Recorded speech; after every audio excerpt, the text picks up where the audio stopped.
بسم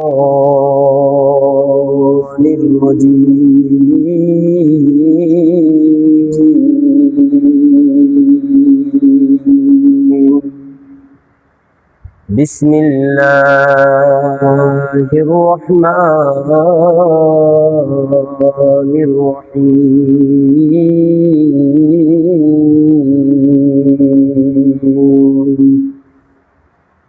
قال الله تعالى في القرآن المجيد وفرقانه الحميد: ألا تطغوا في الميزان وأقيموا الوزن بالقسط ولا تخسروا الميزان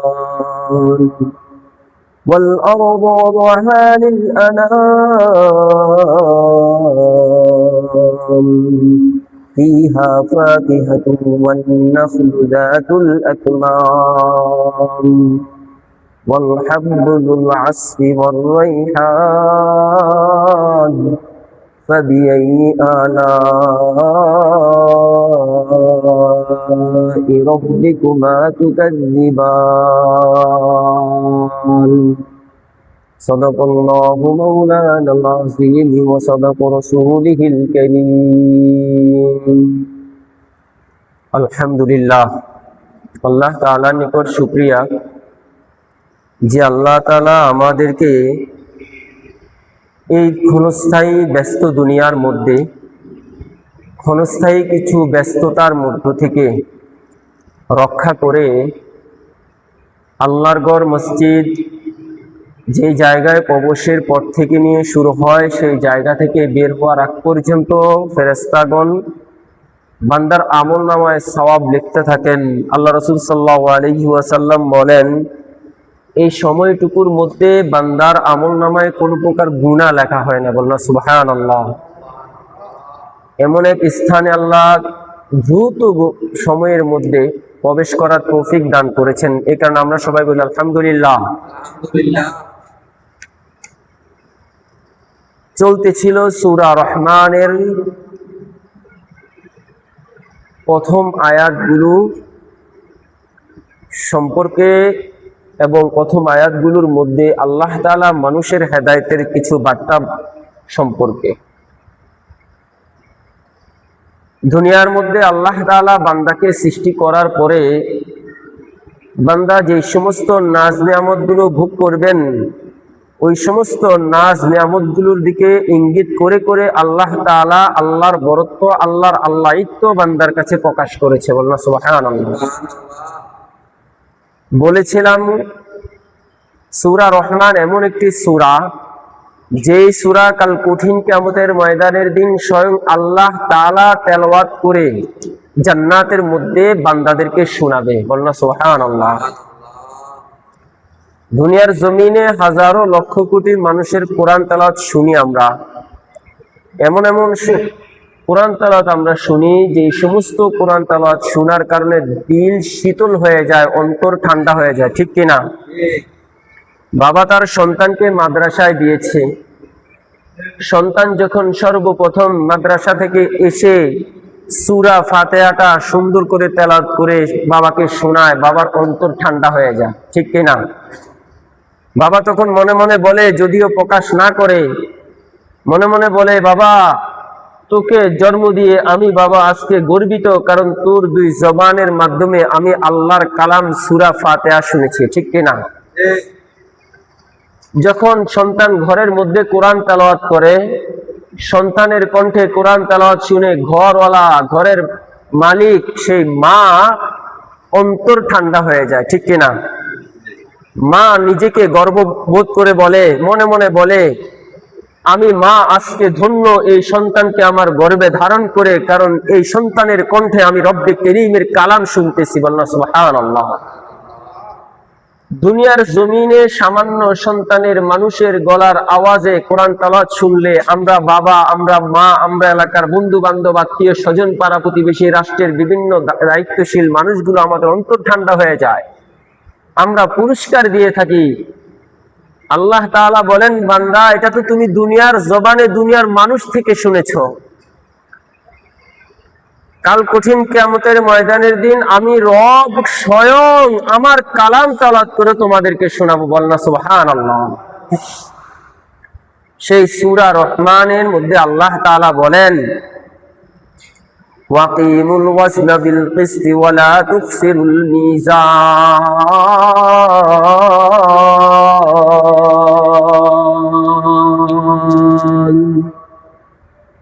ও দুনিয়ার মানুষ, তোমাদেরকে আমি আল্লাহ তাআলা সৃষ্টি করেছি, তোমাদের জীবন বিধান হিসাবে আমি আল্লাহ তাআলা কোরআন দিয়েছি, যেই কোরআনের মাধ্যমে তোমরা ইনসাফ কায়েম করবা, যেই কোরআনের মাধ্যমে তোমরা দুনিয়ার জমিনের মধ্যে শান্তি প্রতিষ্ঠা করবা, যেই কোরআনের মাধ্যমে তোমরা দুনিয়ার জমিনের মধ্যে ন্যায় বিচার প্রতিষ্ঠা করবা। আমি তোমাদেরকে বলে দিতে চাই, ওয়াকিমুল ওয়াজনা বিল কিসতি, তোমরা দুনিয়ার জমিনের মধ্যে ইনসাফ প্রতিষ্ঠা করো, ওয়ালা তুখসিরুল মিজান, এবং সীমালঙ্ঘনকারী হইও না। কত মারাত্মক কথা! বর্তমান জেনারেশনের নাস্তিক, মুরতাদ, ইহুদি, নাসারারা মনে করে আল্লাহর কালামের মধ্যে দুনিয়ার শাসন ব্যবস্থা নাই, দুনিয়ার শাসন ব্যবস্থা নাই, বিচার আচার নাই, কোর্ট কাচারি নাই, আইন আদালত নাই, সমাজ বিচারক নাই, আমরা যেটাকে দরবার বলে থাকি। অথচ আল্লাহ তাআলা বলেন, ও মানুষ, তোমরা দুনিয়ার জমিনে চলাফেরাতে তোমাদের ভুল ত্রুটি হবে। কি হবে? ভুল ত্রুটি হবে, তোমাদের মধ্যে ঝামেলা হবে, তোমাদের মধ্যে ফিতনা হবে, তোমাদের মধ্যে ফাসাদ হবে। কারণ আমি আল্লাহ তাআলা তোমাদেরকে মানুষ সৃষ্টি করেছি এবং তোমাদের পিছনে এমন এক শত্রু লেগে আছে, সেটা হচ্ছে কি? শয়তান। সেটা কি?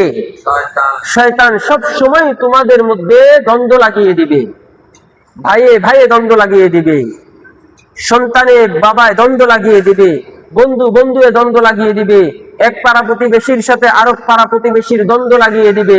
সেই শয়তান আমি তোমাদের জন্য রেখেছি। সেই শয়তান যখন তোমাদের মধ্যে দ্বন্দ্ব লাগিয়ে দিবে, তোমাদের সম্পদগুলোর উপরে যখন আঘাত করা হবে, তোমাদের অর্থের উপরে যখন আঘাত করা হবে, সমাজের মধ্যে যখন অন্যায় অনাচার অবিচার শুরু হয়ে যাবে, জুলুম অত্যাচার নির্যাতন শুরু হয়ে যাবে, তখন তোমাদের এক শ্রেণীর মানুষের প্রতি আমি আল্লাহ তাআলা কোরআনে কারীমের মাধ্যমে উপদেশ দিতেছি, তোমরা ওয়াকিমুল ওয়াজনা বিল কিসতি, তোমরা ন্যায় বিচার প্রতিষ্ঠা করিও। বলনা সুবহানাল্লাহ। তাহলে বোঝা গেছে কোরআনের মধ্যে কোর্ট কাছারি আছে, ঠিক কিনা? বিচার ব্যবস্থা বাংলাদেশের কোথায় হয়? কোর্টে হয় না? থানাতে হয় না? উকিল, ব্যারিস্টারি সবকিছুই কোরআনের মধ্যে আছে। আমি যদি শুধু এই সমাজের অথবা আপনাদেরকে বলে দিই, ভাই আপনাদের সমাজে ন্যায় বিচার প্রতিষ্ঠা করবেন, এর মানেই বোঝা যায় আমরা এখানে বিচার ব্যবস্থা করতে পারবো, এখানে অন্যায় অনাচার অবিচার করা যাবে না। বিচারের একটা ধরন আল্লাহ তাআলা সামান্য এই আয়াতের মধ্যে বলে দিয়েছেন, ওয়ালা তুকসিরুল মিজান।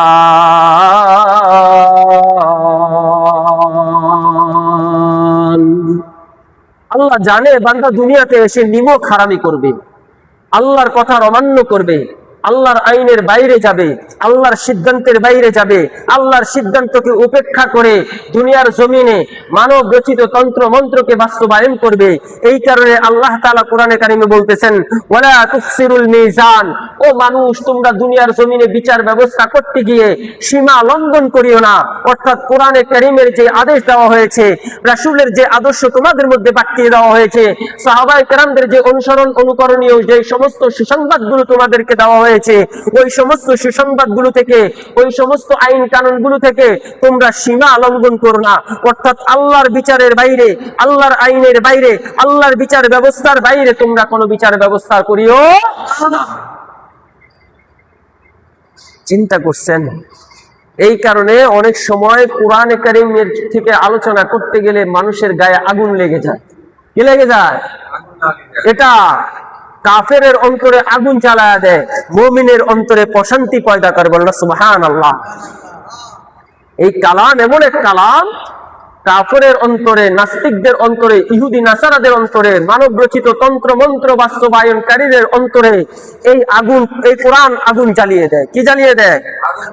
আর মুমিন মুত্তাকি, আল্লাহকে ভয় করনেওয়ালারা, নবীজির আদর্শ মাননেওয়ালারা, মুসলমানদের অন্তরের মধ্যে সেটা প্রশান্তি পয়দা করিয়া দেয়। বলেন সুবহানাল্লাহ। কোরআন দেখলাম, কোরআন শুনলাম, কোরআন বুঝলাম না। কোরআন দেখলাম, কোরআন শুনলাম, কোরআন বুঝলাম না, এই কারণে মজাও পেলাম না। এই কারণে কি পাই নাই? মজাও পাই নাই। যদি বুঝতাম তাহলে মজা পাইতাম। কত সুন্দর করে আল্লাহ বলতেছে, বান্দা তোকে ন্যায় ইনসাফ প্রতিষ্ঠা করার জন্য আমি আল্লাহ তাআলা দুনিয়ার জমিনে পয়দা করেছি। তোকে ন্যায় ইনসাফের সাথে বিচার ব্যবস্থা করার জন্য আমি আল্লাহ তোকে দুনিয়ার জমিনে খলিফা নিয়োগ করেছি। বান্দা, ন্যায় প্রতিষ্ঠা করার জন্য তোকে আমি মানুষের মনোনীত করিয়া তোকে সংসদে পাঠাইছি। তুই যদি অন্যায় বিচার করস, মনে রাখিস আমি আল্লাহ তোকে সাবধান করতেছি, ওয়ালা তুফসিরুল মিজান, ইনসাফ প্রতিষ্ঠার ক্ষেত্রে, আইন প্রতিষ্ঠার ক্ষেত্রে মানুষের উপরে জুলুম করিও না, আমার কোরআনের বাইরে সীমা লঙ্ঘন করিও। কত সুন্দর করে আল্লাহ বলতেছে, ওয়াল আরদা ওয়াদাহা লিল আনাম।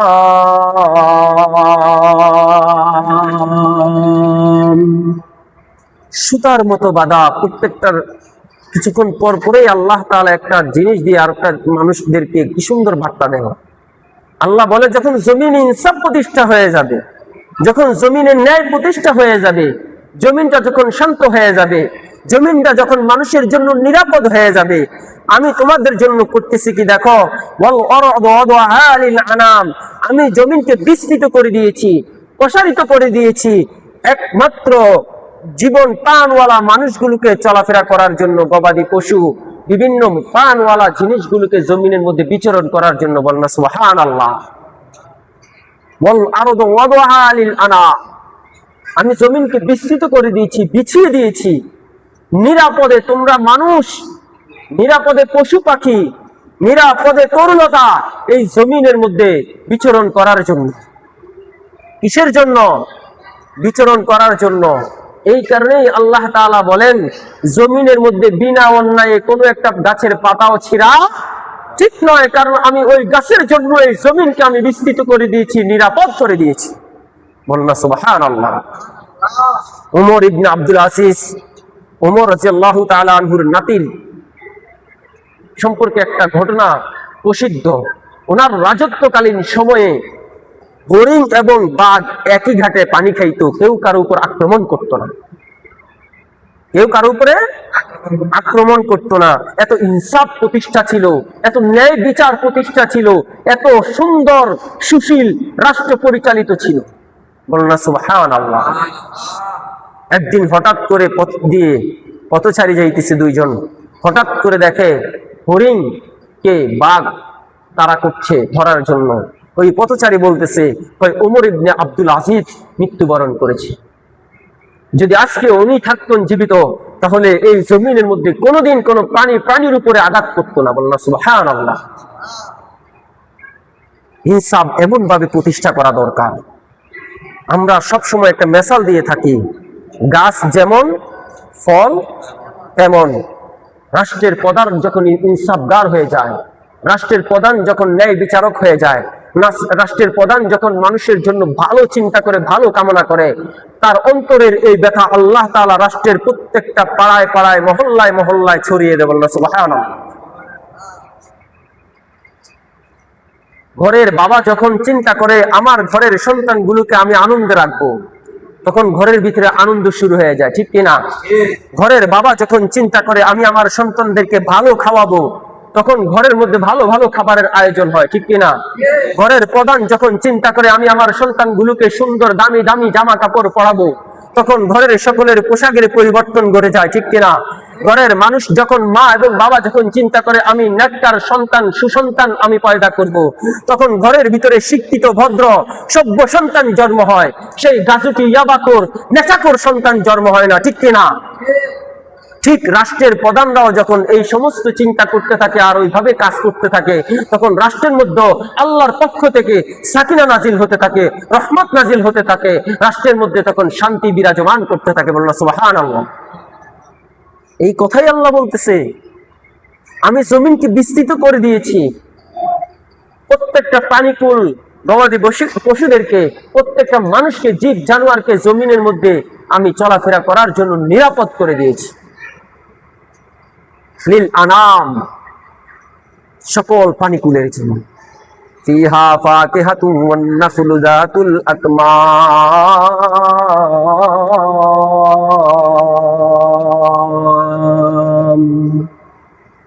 মানুষ, আমি আল্লাহ তোমাদেরকে জমিনের মধ্যে বিস্তৃত করেই ছেড়ে দেই নাই। জমিনে চলতে চলতে তোমরা ক্লান্ত হয়ে যাবা, জমিনের মধ্যে হাঁটতে হাঁটতে তোমরা ক্লান্ত হয়ে যাবা। জমিনের মধ্যে যখন তোমরা আগমন করবা, তোমাদেরকে আমি খাদ্য নামক এক পেট দান করেছি, যেটা তোমরা ভক্ষণ করার কারণে সেই পেটে তোমাদের খাদ্য থাকে, তোমাদের শরীরের মধ্যে তোমাদের আরাম অনুভূতি হয়। সেই কারণে আমি আল্লাহ তাআলা সেই জমিনের মধ্যে ফিহা ফাকিহাতুন, বিভিন্ন ফল ফলাদি দিয়ে দিয়েছি, ওয়ান নাখলু যাতুল আকমাম, এবং বিভিন্ন তরুলতা, খেজুর আমি আল্লাহ তাআলা তোমাদের জন্য খাদ্য স্বরূপ, ভক্ষণকৃত স্বরূপ আল্লাহ তাআলা আমাদের জন্য ফল ফলাদি এই সমস্ত জিনিস দিয়ে দিয়েছে। বলনা সুবহানাল্লাহ। ফাকিহাতুন, ফল ফলাদি, ফল ফলাদি। তুমি মানুষ কর্ম করে খাইতেছো, তুমি মানুষ কাজ করে খাইতেছো, কিন্তু একবার কি কখনো চিন্তা করছো হাজারো লক্ষ লক্ষ কোটি কোটি প্রাণী যারা জমিনে কোনো চাষাবাদ করে না, কিন্তু আমি আল্লাহ তাআলা তাদেরকেও খাওয়াই। বলনা সুবহানাল্লাহ। হাজারো লক্ষ লক্ষ কোটি কোটি জীব জানোয়ার এই জমিনে কোনো চাষাবাদ করে না, কোনো কিছু উৎপাদন করে না, কিন্তু আল্লাহ তাআলা ওই সমস্ত প্রাণীকুলকে খাওয়ায়। বন জঙ্গলে হাজারো বিস্তৃত, মাইলকে মাইল অ্যামাজন জঙ্গল, হাজারো লক্ষ লক্ষ কোটি কোটি প্রাণী সেই জঙ্গলে বসবাস করে, সেই প্রাণীগুলোকে খাওয়ায় কে? লক্ষ লক্ষ হাজার হাজার মিলিয়ন ট্রিলিয়ন মাইলকে মাইল নদী, বড় বড় বিরাট বিরাট সাগর উপসাগর রয়েছে। সেই সাগরগুলোতে হাজারো লক্ষ লক্ষ কোটি কোটি প্রাণী রয়েছে, সেই প্রাণীগুলোকে খাওয়ায় কে? এক একটা নীল তিমি প্রতিদিন কত হাজার মেট্রিক টন এক বেলায় সে খাবার খায়। এক বেলায় কি করে? কত হাজার কোটি কোটি মেট্রিক টন খাবার সে কি করে? খায়। প্রতিদিন এক বেলা খায়। এই পানিকেও কে খাওয়ায়? আল্লাহ। এই কারণে আল্লাহ বলতেছে ফিহা ফাকিহাতুন, ও মানুষ তুমি এই চিন্তা করিও না যে তোমার রিজিক কম দিয়েছি। আমি আল্লাহ জমিন তোমাদের জন্য বিস্তৃত করে দিয়েছি, এবং আমি আল্লাহ তাআলা এই জমিনের মধ্যে তোমার খাদ্যের ব্যবস্থা করে দিয়েছি। বলো সুবহানাল্লাহ। ওয়ান নাখলু যাতুল আকমাম, কেমন খাবারের ব্যবস্থা করেছি? নিরাপদ খাবার, খোসা জাতীয় আবৃতওয়ালা খাবার তোমাদের জন্য আমি রেখেছি। তোমরা আম খাইতেছো, আমের ভিতরের অংশ কত মজা লাগে, ওই ভিতরের অংশে যেন কোনো প্রকার পোকামাকড় না ঢুকতে পারে, ওই ভিতরের অংশ যেন কোনো প্রকার ময়লা আবর্জনা না থাকে, আমি আল্লাহ সেই আমের উপর দিয়ে, আমের ছোকলা দিয়ে আমি একটা ছাল আবরণ তৈরি করে দিয়েছি। বলনা সুবহানাল্লাহ। আল্লাহু আকবার, আল্লাহু আকবার। ও মানুষ, তুমি এতই বেহুশ, আল্লাহ তোমার জন্য সবকিছু দিয়ে দিয়েছে। তুমি নারকেল খাইতেছো, নারকেলের উপরেও আমি আল্লাহ তাআলা নারকেলের ছোবলা দিয়ে আবরণ করে দিয়েছি, ভিতরে সুস্বাদু পানি রেখেছি, ভিতরে সুস্বাদু নারকেল রেখেছি, তোমরা যেন খেয়ে তোমাদের পেটের ক্ষুধা নিবারণ করতে পারো।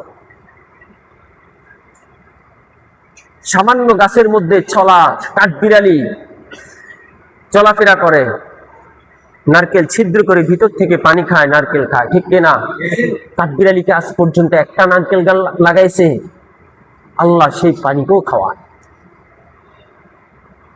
মানুষ, ও আল্লাহর নাফরমানি তুমি করবা, আল্লাহর নিয়ামত তোমরা বুঝতে হবে। তোমরা মনে করো তোমাদেরকে খাওয়াইবার মতন কেউ নাই।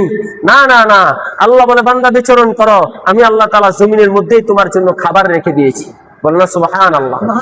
আমাদের নাঙ্গলকোটের একটা ছেলে, আমরা তাকে সর্বপ্রথম পাগল ছাগল বলেছিলাম, সে হেঁটে হজ করতে রওনা দিয়েছিল, ঠিক কিনা?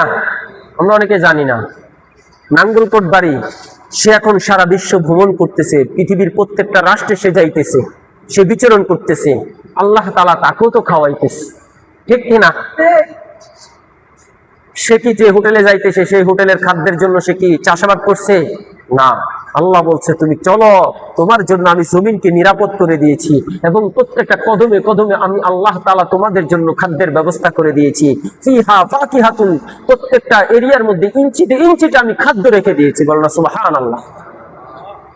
ওয়ান-নাখলু যাতুল আকমা, আবরণকৃত খাদ্য, নিরাপদ খাদ্য। সেই নিরাপদ খাদ্যকেই আমরা বিষ মিশ্রিত করে তারপর আমরা ভক্ষণ করি, ঠিক কিনা? সবচাইতে বড় জানোয়ার এবং বিবেকহীন মানুষ হচ্ছে বাংলাদেশের মানুষ, যারা জেনে শুনে বিষ খায়। যারা জেনে শুনে কি খায়?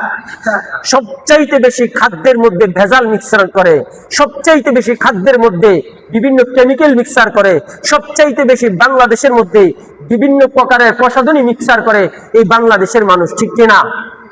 দেখবেন আপনি কলা দোকানদার, কলা বিক্রি করেন, কলার ছড়ি কিনবার সময় আপনার সামনে কলা পাকার মেডিসিন দিতেছে, ঠিক কিনা? অথচ এই মেডিসিন খেলেই মানুষের ভিতরের অঙ্গ প্রত্যঙ্গ গুলো দুর্বল হয়ে যায়। বাস্তব না বাস্তব? আম খাইতেছি, আমকে কয়েকটা দিন বেশি রাখার জন্য সেই আমের মধ্যে মেডিসিন দিতেছে, ঠিক কিনা? আমরা প্রসাধনী ব্যবহার করি, সেই প্রসাধনীর মধ্যে মেডিসিন দিতেছে, ঠিক কিনা? এমন কোন খাদ্য নেই যে খাদ্যের মধ্যে মানুষ বিষ মিক্সার করে না, সার, বিভিন্ন প্রসাধনী, বিভিন্ন মেডিসিন মিক্সার করে না। অথচ ওই সমস্ত মেডিসিন গুলো মিক্সার করার কারণে খাদ্যের সাথে বিষ মিশ্রিত হয়ে আমাদের পেটে যায়, ঠিক কিনা?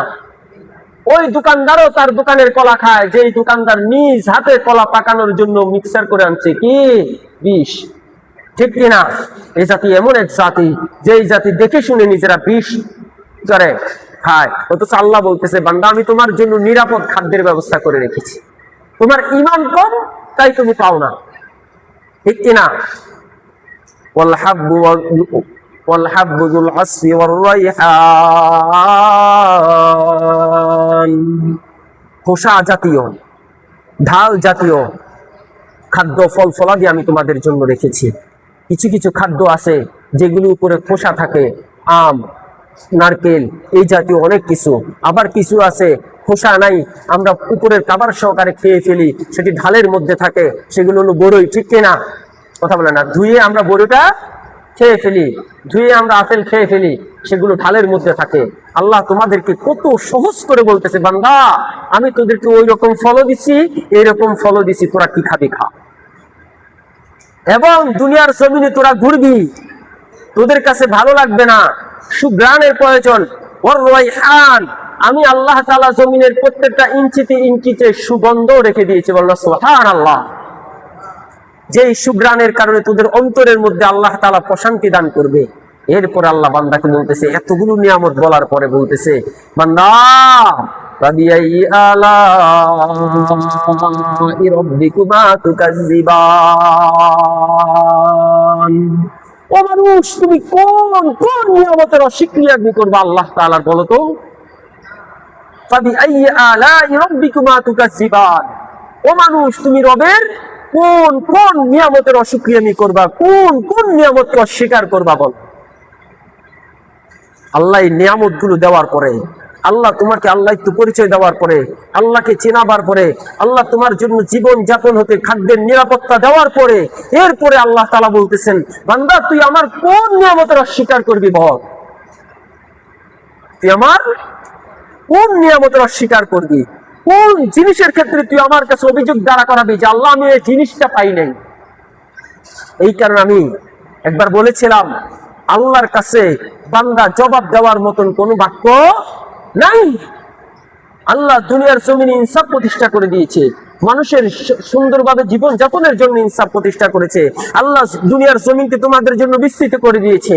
আল্লাহ দুনিয়ার জমিনে তোমাদের জন্য চলার জন্য আরামদায়ক করে দিয়েছে। আল্লাহ দুনিয়ার জমিনে তোমরা চলার পরে তোমাদের খাদ্যের ব্যবস্থা করেছে।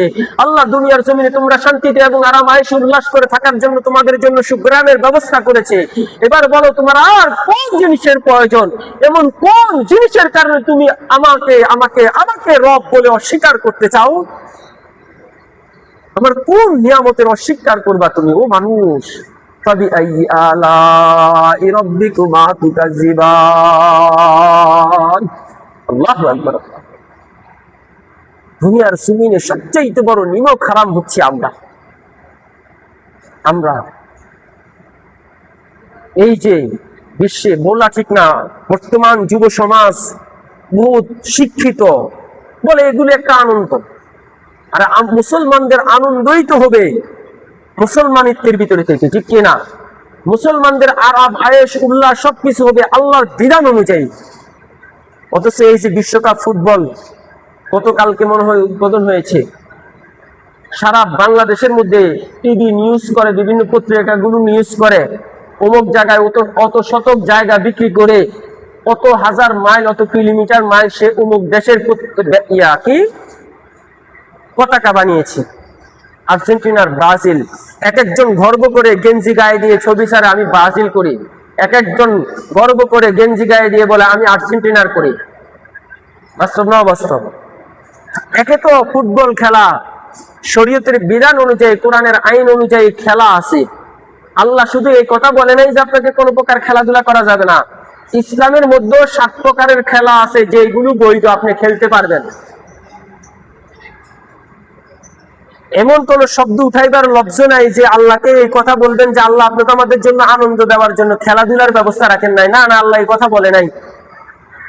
বরং 7 প্রকারের খেলাধুলা ইসলামে কি বৈধ।